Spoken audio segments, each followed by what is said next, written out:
Bonjour, bienvenue sur Africly. Alors aujourd'hui, j'avais envie de vous partager un monument des littératures africaines. Il s'agit du Soleil des indépendances de l'auteur ivoirien Amadou Kourouma. J'avais envie de vous présenter cet ouvrage aujourd'hui parce que nous sommes à la veille de la célébration du 64e anniversaire de l'indépendance de la République démocratique du Congo. Alors Amadou Kourouma est d'origine malinké. Les Malinké, c'est une ethnie présente dans différents pays en Afrique de l'Ouest. C'est une ethnie qui est connue pour sa célèbre confrérie de chasseurs. Le grand-père d'Amadou Kourouma faisait partie de l'armée de Samori Touré. Et Samori Touré, c'est un célèbre résistant à la colonie française dans l'ouest de l'Afrique. Amadou Kourouma sera scolarisé enfant en français.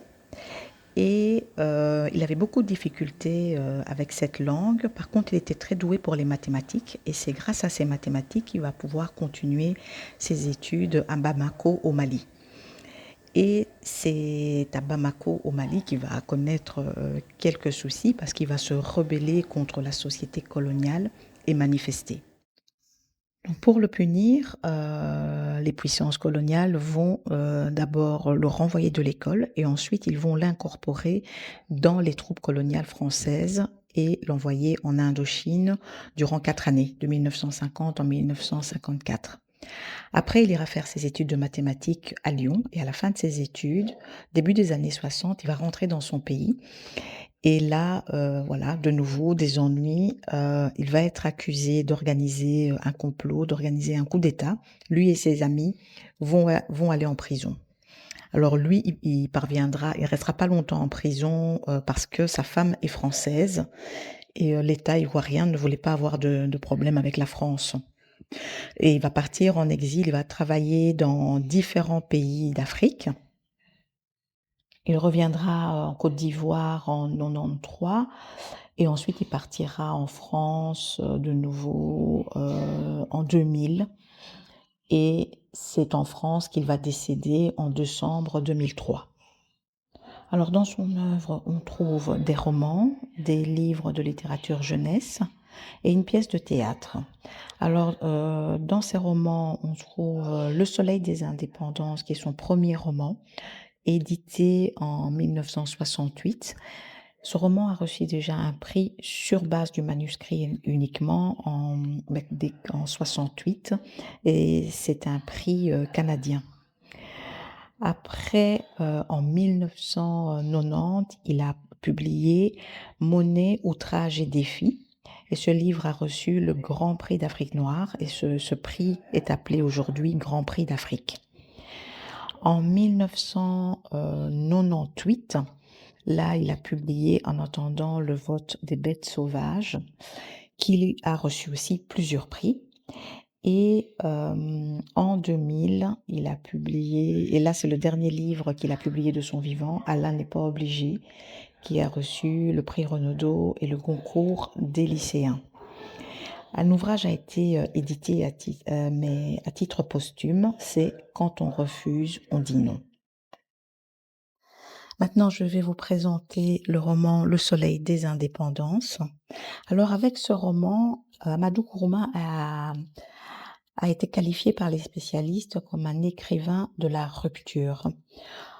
En effet, dans son livre, on trouve ce qu'on a appelé la malinquisation du français. C'est-à-dire qu'il va utiliser le français pour interpréter et pour traduire la langue malinké, donc la langue le malinké parlé.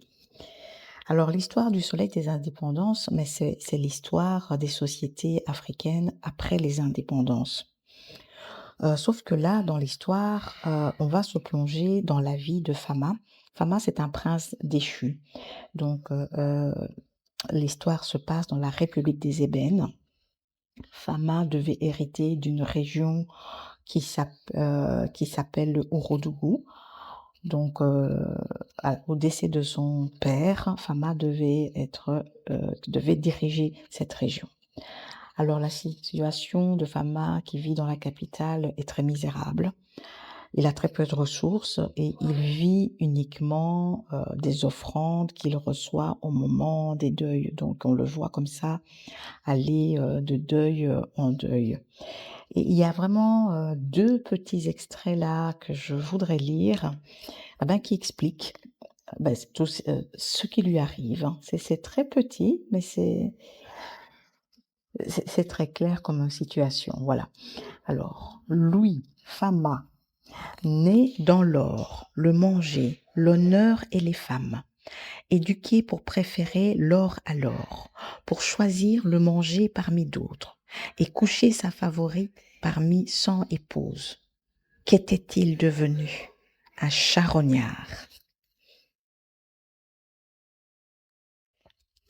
Fama Doumbouya, vrai Doumbouya, père Doumbouya, mère Doumbouya, dernier et légitime descendant des princes Doumbouya du Orodougou. Totem panthère était un vautour. Un prince Doumbouya, totem panthère, faisait bande avec les hyènes. Ah, le soleil des indépendances. Voilà. Ces courts extraits traduisent bien sa situation. Donc, on le voit évoluer. On le voit évoluer comme ça. Et il est marié. Il est marié à Salimata. Je reviendrai plus tard sur Salimata, qui est aussi un autre personnage capital de ce roman. Alors, il a perdu son titre de prince aussi avec la colonisation, parce que le colon a préféré désigner un lointain cousin comme successeur plutôt que lui. Alors ça aussi, c'est un petit extrait qui est pas mal. Voilà, je l'ai trouvé ici. Alors, son père mort, le légitime Fama aurait dû succéder comme chef de tout le Orodougou. Mais il buta sur intrigue, déshonneur, maraboutage et mensonge. Parce que d'abord, un garçonnet, un petit garnement européen d'administrateurs, toujours en courte culotte sale, remuant et impoli comme la barbiche d'un bouc, commandait le Orodougou. Évidemment, Fama ne pouvait pas le respecter. Ses oreilles en ont rougi et le commandant préféra, vous savez qui? Le cousin Lassina, un cousin lointain qui, pour réussir, marabouta, tua sacrifice sur sacrifice, intrigua, mentit et se rabaissa à tel point que... Mais l'homme se presse. Sinon, la vérité et la justice divine arrivent toujours tôt ou tard. Savez-vous ce qu'il advint? Les indépendances et le parti unique ont destitué, honni et réduit le cousin Lassina à quelque chose qui ne vaut pas plus que les chiures d'un charognard. Alors le cousin va décéder et Fama va décider de quitter la capitale et d'entamer un voyage pour aller dans son village pour les obsèques de son cousin. Et ce voyage, à travers ce voyage, on voit aussi comment les sociétés ont changé et c'est à chaque fois comme si c'était des gifles pour Fama. Alors il y a un passage que je voudrais vous lire. Donc ça c'est durant le voyage. Donc durant ce voyage, Fama est confrontée à la douane. Fama, étranger, ne pouvait pas traverser sans carte d'identité. Avez-vous bien entendu? Fama, étranger sur cette terre de Orodougou. Fama le somma de se répéter.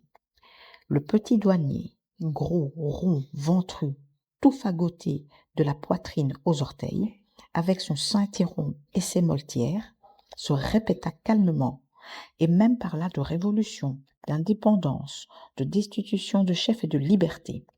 Fama éclata, injuria, hurla à ébranler tout le poste de douane. Heureusement, le chef de douane était malinqué, donc musulman, et à même de distinguer l'or du cuivre. On calma Fama avec les honneurs et les excuses convenables. C'est le descendant des Ndumbuya. Je m'en des Ndumbuya ou des Konaté, répondit le fils de sauvage de douanier.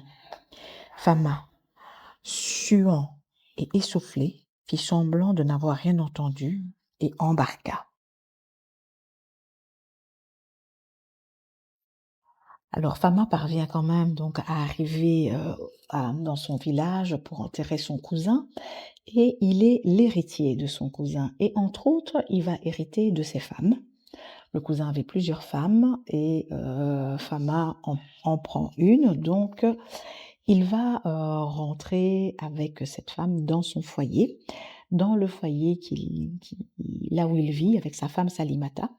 Donc, Fama et Salimata, on voit aussi l'évolution de leur couple. Si au départ c'était un couple très amoureux, très uni, où tout se passe bien, progressivement, ils vont être confrontés à un gros souci, c'est qu'ils n'arrivent pas à avoir d'enfants. Et petit à petit, ce problème d'enfant va peser dans le couple et par rapport à ce problème, on verra sur plusieurs pages Salimata essayer toutes sortes de produits, et voir le guérisseur plusieurs fois faire des sacrifices, etc. Vraiment, on verra Salimata être très actif et se battre pour régler ce problème qui ne sera jamais réglé. Alors, donc, quand Fama ramène sa nouvelle compagne, évidemment, ça ne se passe pas très bien avec Salimata, donc il y a de plus en plus de tensions. Et peu de temps après, Fama va s'intéresser à la politique et les activités qu'il va mener ne vont pas plaire aux dirigeants et il va se retrouver emprisonné. Donc voilà, donc je ne dévoile pas tout, mais ce livre est vraiment, ça faisait des années que je l'avais lu. Là, je l'ai repris et ce livre est juste incroyable, vraiment, je vous le recommande, je vous recommande vraiment vivement. Je trouve qu'à certains moments, il y a des passages qu'on pourrait, je trouve ce livre très rythmé, très, il y a des passages qu'on pourrait prendre tels quels et les réciter ou les scander. Ils se prêtent vraiment très bien, à l'oralité, je trouve et moi, ce que j'ai dit peut-être qu'il existe un livre de toutes les de toutes les injures, de toutes les réflexions. C'est très, très, très, très, très, très drôle. Je trouvais la situation est vraiment tragique et je disais au début que les spécialistes qualifient, les textes, pas uniquement Le Soleil, des indépendances d'Amadou Nkrumah, mais ces autres, écrits aussi, comme, vraiment des textes de rupture. Donc il y a cette, malinquisation du français, mais il y a aussi la rupture parce que dans ces ouvrages, et on peut déjà le voir ici, il lutte, il lutte et il dénonce toutes les formes d'injustice. Par exemple, par les comportements qu'on voit des Français, enfin du pouvoir colonial dans le pays des ébènes, les comportements complètement arbitraires. Par exemple, dans l'extrait que j'ai lu, avec un jeune, administrateur, que c'est lui qui décide et qui va complètement, changer le fonctionnement, du village de Fama. Donc ça, il dénonce les injustices de la colonisation, mais pas uniquement. Il pose la question, qu'est-ce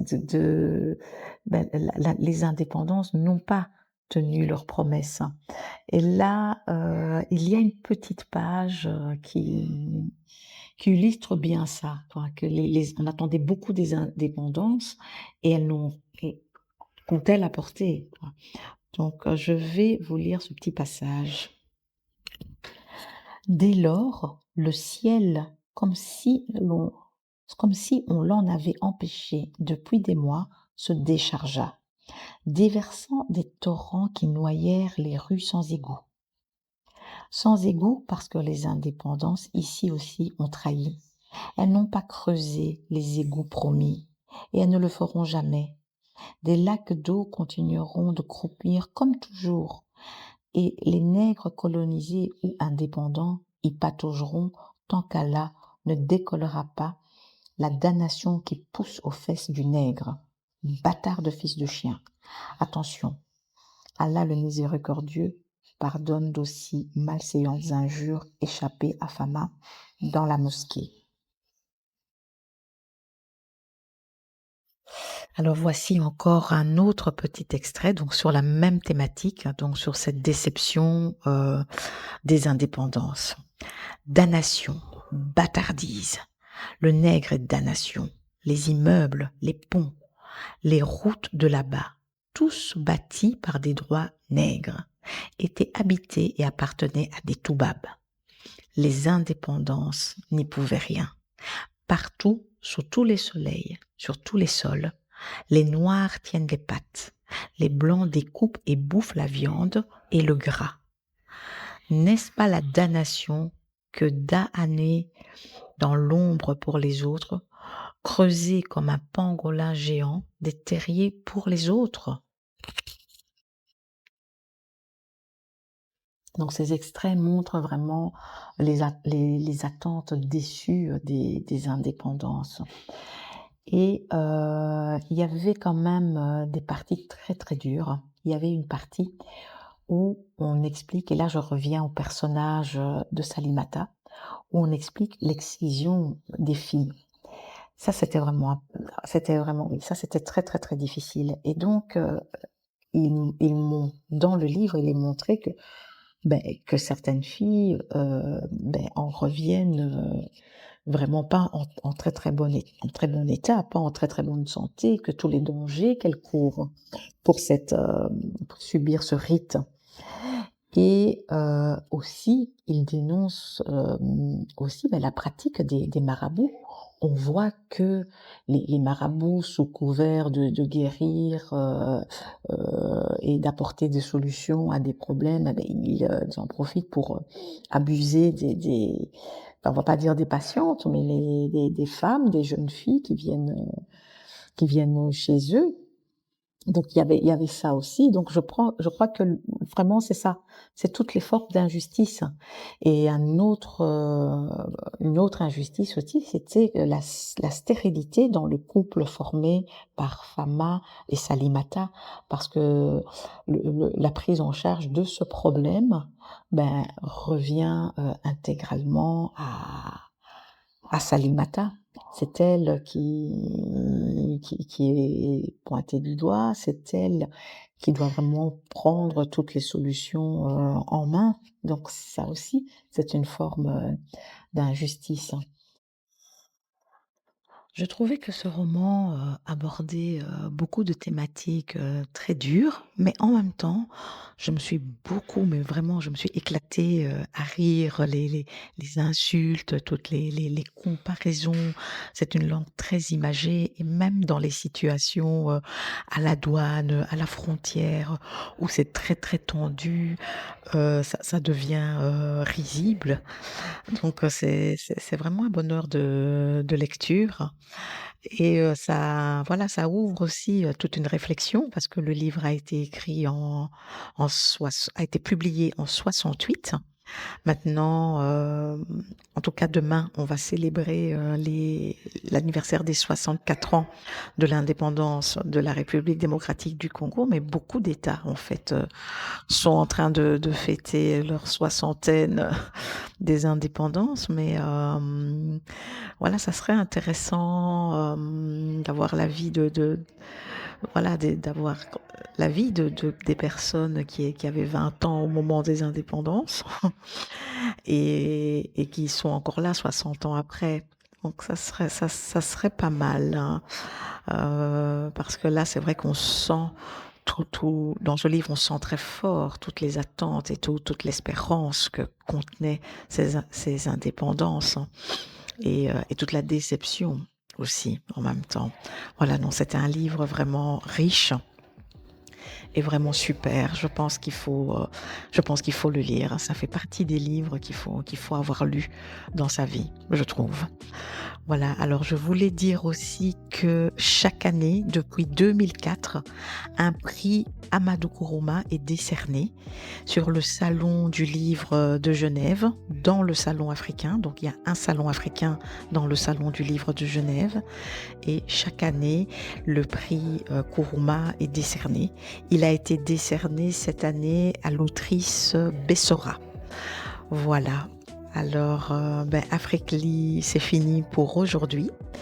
Voilà, donc je vous conseille de vous plonger dans le soleil des indépendances et de lire ça avec passion, avec bonheur.